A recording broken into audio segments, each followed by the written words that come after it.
ನಮಸ್ಕಾರ. ಕರ್ನಾಟಕ ಧ್ವನಿಗೆ ಸ್ವಾಗತ. ಮಂಗಳೂರಿನ 1ನೇ ಹೆಚ್ಚುವರಿ ಜಿಲ್ಲಾ ಮತ್ತು ಸೆಷನ್ಸ್ ನ್ಯಾಯಾಲಯ ಬಹುದೊಡ್ಡ ತೀರ್ಪೊಂದನ್ನು ಆದಿವಾಸಿಗಳ ಪಾಲಿಗೆ ನೀಡಿದೆ. ಬೆಳ್ತಂಗಡಿ ತಾಲೂಕಿನ ನೆರಿಯ ಗ್ರಾಮದ ಕಾಟಾಜಿಯ ಸುಂದರಮಲೆಕುಡಿಯ ಅನ್ನುವಂಥವರ ಕೈ ಬೆರಳುಗಳನ್ನು ಕತ್ತರಿಸಿ ಅವರ ಮಗನಿಗೆ ಮೆಣಸಿನ ಹುಡಿಯನ್ನು ಎರಚಿ ಅವರ ಕುಟುಂಬಕ್ಕೆ ಜೀವ ಬೆದರಿಕೆ ಒಡ್ಡಿದಂತಹ ಪ್ರಕರಣದಲ್ಲಿ 400 ಅಪರಾಧಿಗಳಿಗೆ ಮಂಗಳೂರಿನ 1ನೇ ಹೆಚ್ಚುವರಿ ಮತ್ತು ಜಿಲ್ಲಾ ಸೆಷನ್ಸ್ ನ್ಯಾಯಾಲಯ ಜೈಲು ಶಿಕ್ಷೆ ಹಾಗೆಯೇ ದಂಡವನ್ನು ಕೂಡ ವಿಧಿಸಿದೆ. ನೆರಿಯದ ಅಣಿಯೂರು ಗ್ರಾಮದ ಗೋಪಾಲಗೌಡ, ಬಂದಾರು ಗ್ರಾಮದ ಎ ದಮಯಂತಿ, ವಸಂತ, ನೆರಿಯ ಅಣಿಯೂರು ಗ್ರಾಮದ ಪುಷ್ಪಲತಾ ಅವರು ಈಗ ಶಿಕ್ಷೆಗೆ ಗುರಿಯಾಗಿ ಇರುವಂಥವರು. ಗೋಪಾಲಗೌಡ ಅವರಿಗೆ 3 ವರ್ಷ ಕಠಿಣ ಸಜೆ ಹಾಗೆಯೇ 1 ಲಕ್ಷ ರೂಪಾಯಿ ದಂಡ.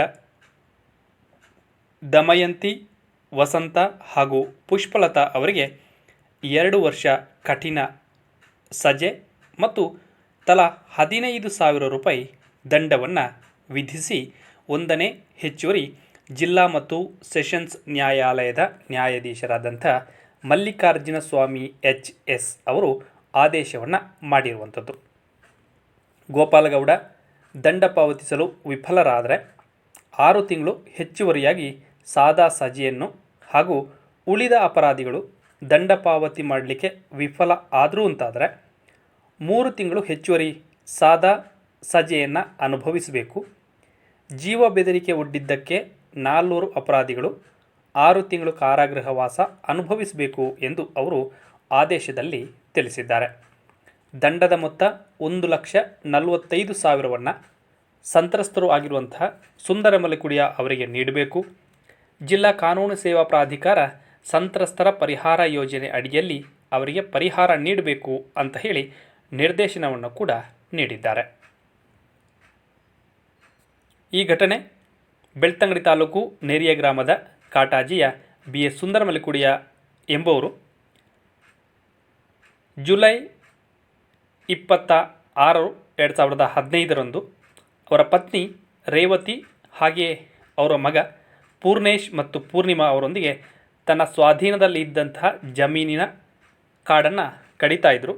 ಆಗ ಸ್ಥಳಕ್ಕೆ ಬಂದಿದ್ದಂತಹ ನೆರಿಯ ಅಣಿಯೂರು ಗ್ರಾಮದ ಗೋಪಾಲ್ಗೌಡ ಅವರು ಬೈಕ್ನಲ್ಲಿ ಹಾಗೆಯೇ ಬಂದೋರ ಗ್ರಾಮದ ದಮಯಂತಿ, ವಸಂತ ಹಾಗೆಯೇ ನೆರಿಯ ಅಣಿಯೂರು ಗ್ರಾಮದ ಪುಷ್ಪಲತಾ ಎಂಬುವರು ಓಮಿನಿ ಕಾರ್ನಲ್ಲಿ ಸ್ಥಳಕ್ಕೆ ಆ ಸಂದರ್ಭ ಬಂದಿದ್ದರು. ನಮ್ಮ ಜಾಗದಲ್ಲಿ ಯಾಕೆ ಕಾಡನ್ನು ಕಡಿತಾ ಇದ್ದೀರಿ ಅಂತ ಆಕ್ಷೇಪವನ್ನು ಕೂಡ ಮಾಡಿದರು. ಆಗ ಸುಂದರಮಲೆಕುಡಿ ಅವರು ಈ ಸ್ಥಳ ಅರಣ್ಯ ಇಲಾಖೆಯವರು ನಮಗೆ ಬಿಟ್ಟು ಕೊಟ್ಟಂಥ ಸ್ಥಳ ಆಗಿದೆ, ಇಲ್ಲಿ ಕೆಲಸ ಮಾಡಬಾರದೆಂದು ಹೇಳಲಿಕ್ಕೆ ನೀವು ಯಾರು ಅಂತ ಹೇಳಿ ಪ್ರಶ್ನೆಯನ್ನು ಮಾಡಿದರು. ಆಗ ಗೋಪಾಲ್ಗೌಡ ಅವರು ಅವಾಚ್ಯವಾಗಿ ಬೈದು ಸುಂದರಮಲೆಕುಡಿಯ ಅವರ ಎಡ ಮತ್ತು ಬಲ ಕೈಯ ಬೆರಳುಗಳಿಗೆ, ಅಂಗೈಗೆ ಸಹಿತ ಹಲ್ಲೆಯನ್ನು ಮಾಡ್ತಾರೆ. ಬೆರಳುಗಳು ಆ ಸಂದರ್ಭದಲ್ಲಿ ತುಂಡಾಗಿ ನೆಲಕ್ಕೆ ಬೀಳುತ್ತೆ. ಪೂರ್ಣೇಶ್ ಅವರ ಮೇಲೆ ಮೆಣಸಿನ ಹುಡಿಯನ್ನು ಕೂಡ ಆ ಆರೋಪಿಗಳು ಆ ಸಂದರ್ಭದಲ್ಲಿ ಎರಚ್ತಾರೆ. ಇನ್ನು ಈ ಜಾಗಕ್ಕೆ ಬಂದರೆ ನಿಮ್ಮನ್ನು ಖಂಡಿತವಾಗಲೂ ಕೊಲ್ತೇವೆ ಅಂತ ಹೇಳಿ ಜೀವ ಬೆದರಿಕೆಯನ್ನು ಒಡ್ಡಿ ಸ್ಥಳದಿಂದ ಆಗ ಪರಾರಿ ಆಗ್ತಾರೆ. ಈ ಬಗ್ಗೆ ಧರ್ಮಸ್ಥಳ ಠಾಣೆಯಲ್ಲಿ ಪ್ರಕರಣ ಕೂಡ ದಾಖಲಾಗುತ್ತೆ. ಒಟ್ಟು 29 ಸಾಕ್ಷಿದಾರರನ್ನು ಕೋರ್ಟ್ನಲ್ಲಿ ವಿಚಾರಣೆ ಮಾಡಲಾಗುತ್ತೆ. 52 ದಾಖಲೆಗಳನ್ನು ಕೂಡ ಗುರುತು ಮಾಡಲಾಗಿರುತ್ತೆ. ಸುಂದರಮಲೆಕುಡಿಯ ಅವರಿಗೆ ಚಿಕಿತ್ಸೆ ನೀಡಿದಂತಹ ವೆನ್ಲಾಕ್ ಆಸ್ಪತ್ರೆಯ ವೈದ್ಯಾಧಿಕಾರಿ ಡಾಕ್ಟರ್ ನಮ್ರತ್ ಬಾನು ಮತ್ತು ಎಜೆ ಆಸ್ಪತ್ರೆಯ ವೈದ್ಯರವಾಗಿರುವಂಥ ಡಾಕ್ಟರ್ ದಿನೇಶ್ ಕದಂ ಅವರು ಸಾಕ್ಷ್ಯವನ್ನು ಕೋರ್ಟ್ನಲ್ಲಿ ಹೇಳಿದರು. ಘಟನೆ ನಡೆದ ಸ್ಥಳದಲ್ಲಿ ಸಿಕ್ಕಿದ್ದಂತಹ ಬೆರಳಿನ ತುಂಡು ಸುಂದರಮಲೆಕುಡಿಯ ಅವರದ್ದು ಅಂತ ಹೇಳಿ ಡಾಕ್ಟರ್ ಶಹನಾಜ್ ಫಾತಿಮಾ ಹಾಗೆಯೇ ವಿಧಿವಿಜ್ಞಾನ ಪ್ರಯೋಗಾಲಯದ DNA ವಿಭಾಗ ತಜ್ಞರು ಸಾಕ್ಷ್ಯವನ್ನು ನುಡಿದಿದ್ದರು. ಈ ಪ್ರಕರಣದಲ್ಲಿ ಸಾಕ್ಷಿದಾರರ ವಿಚಾರಣೆಯನ್ನು ನಡೆಸಿ ವಾದವನ್ನು ಮಂಡಿಸಿದಂಥ ವಕೀಲರು ಜುಡಿತ್ ಓಲ್ಗಾ ಮಾರ್ಗರೆಟ್ ಕ್ರಾಸ್ತಾ ಅವರು ಆಗಿದ್ದಾರೆ. ಸುಂದರಮಲೆಕುಡಿಯ ಪ್ರಕರಣ ರಾಜ್ಯದಾದ್ಯಂತ ಬಹುಚರ್ಚಿತ ಆಗಿತ್ತು. 2015 ಕರ್ನಾಟಕ ಆದಿವಾಸಿ ಹಕ್ಕುಗಳ ಸಮನ್ವಯ ಸಮಿತಿ, DYFI, CPIM ನೇತೃತ್ವದಲ್ಲಿ ಬಹಳ ದೊಡ್ಡ ಹೋರಾಟವನ್ನು ಬೆಳ್ತಂಗಡಿಯಲ್ಲಿ ನಡೆಸಲಾಗಿತ್ತು, ಮಂಗಳೂರಿನಲ್ಲಿ ನಡೆಸಲಾಗಿತ್ತು, ಹಾಗೆಯೇ ಬೆಂಗಳೂರಿನಲ್ಲೂ ಕೂಡ ನಡೆಸಲಾಗಿತ್ತು. ಸುಂದರಮಲಕುಡಿ ಅವರು ಕೈ ಬೆರಳನ್ನು ಕಳ್ಕೊಂಡು ಮಂಗಳೂರಿನ ಎ.ಜೆ. ಆಸ್ಪತ್ರೆಯಲ್ಲಿ ಇರಬೇಕಾದ್ರೆ ಅಲ್ಲಿಗೆ CPIMನ ಆಗಿನ ಪ್ರಧಾನ ಕಾರ್ಯದರ್ಶಿಯಾಗಿದ್ದಂಥ ಸೀತಾರಾಮ್ ಯೆಚೂರಿ ಕೂಡ ಅವರು ಬಂದು ಭೇಟಿಯನ್ನು ನೀಡ್ತಾರೆ. ಅವರಿಗೆ ಭಾಳಷ್ಟು ಸಾಂತ್ವನವನ್ನು ಕೂಡ ಆ ಸಂದರ್ಭದಲ್ಲಿ ಹೇಳ್ತಾರೆ. ಅನಂತರ ಇದು ರಾಜ್ಯ ಮಟ್ಟದಲ್ಲಿ ಚರ್ಚೆ ಆಗುತ್ತೆ.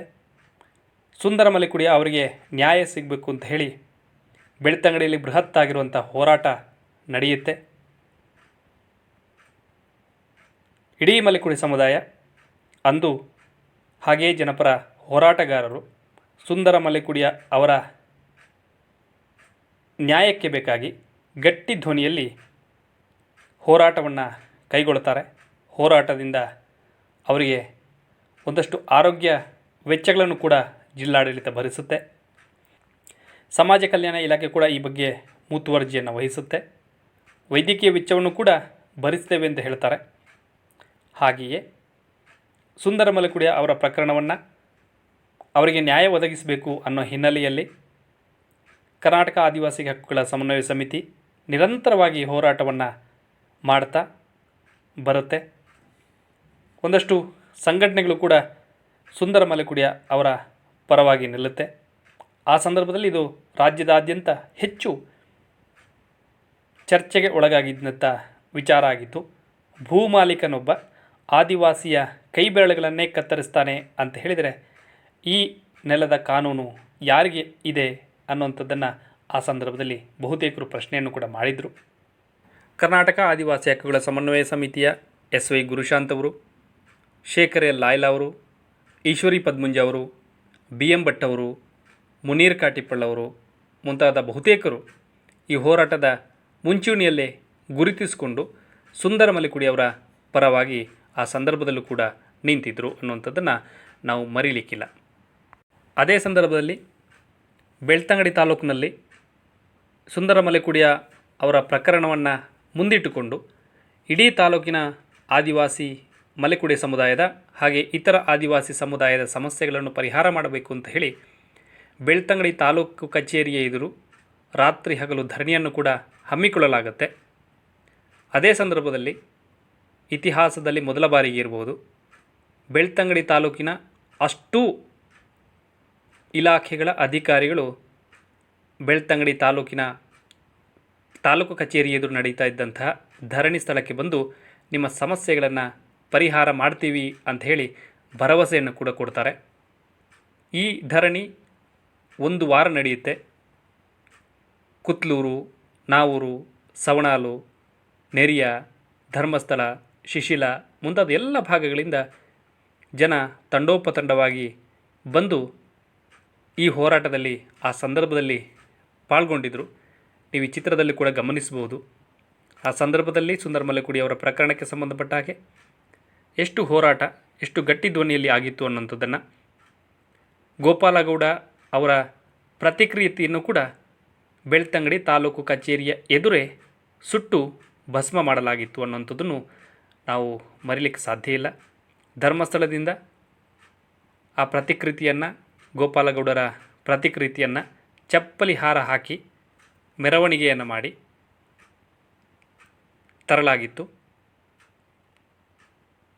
ಆನಂತರ ಪ್ರತಿಭಟನೆಯ ಸಂದರ್ಭದಲ್ಲಿ ಅದನ್ನು ಬೆಳ್ತಂಗಡಿ ತಾಲೂಕು ಕಚೇರಿ ಎದುರು ಸುಟ್ಟು ಬೂದಿ ಮಾಡಲಾಗಿತ್ತು. ಅಷ್ಟು ಆಕ್ರೋಶ ಆ ಸಂದರ್ಭದಲ್ಲಿ ಮಲೆಕುಡಿ ಸಮುದಾಯದ ಜೊತೆಗೆ ಹೋರಾಟಗಾರರಲ್ಲಿ ಇತ್ತು ಅನ್ನೋಂಥದ್ದನ್ನು ನಾವು ಮರೀಲಿಕ್ಕೆ ಸಾಧ್ಯ ಇಲ್ಲ. ಒಂದಷ್ಟು ಚಿತ್ರಗಳನ್ನು ಈ ವಿಡಿಯೋದಲ್ಲಿ ನೀವು ಗಮನಿಸ್ತಾ ಇರ್ಬೋದು. ಆ ಕಾಲದ ಆ ಸಂದರ್ಭದ ಹೋರಾಟ ಹೇಗಿತ್ತು ಅನ್ನೋಂಥದ್ದನ್ನು ಮತ್ತೆ ನೆನಪಿಸುವಂಥ ಒಂದು ಪ್ರಕ್ರಿಯೆಯನ್ನು ಈ ವಿಡಿಯೋದ ಮೂಲಕ ನಾವು ಮಾಡ್ತಾ ಇದ್ದೇವೆ. ನಿನ್ನೆ ಅಷ್ಟೇ ಗೋಪಾಲಗೌಡ ಹಾಗೆ ಇತರ 3 ವಿರುದ್ಧ ನ್ಯಾಯಾಲಯ ಕೂಡ ಅವರು ಅಪರಾಧಿಗಳು ಅನ್ನುವಂಥದ್ದನ್ನು ತಿಳಿಸಿ ಅವರಿಗೆ ಶಿಕ್ಷೆ ಮತ್ತು ದಂಡವನ್ನು ವಿಧಿಸಿದೆ ಅನ್ನುವಂಥದ್ದು ಈ ಹೋರಾಟಕ್ಕೆ ಸಿಕ್ಕಂಥ ಒಂದು ಜಯ.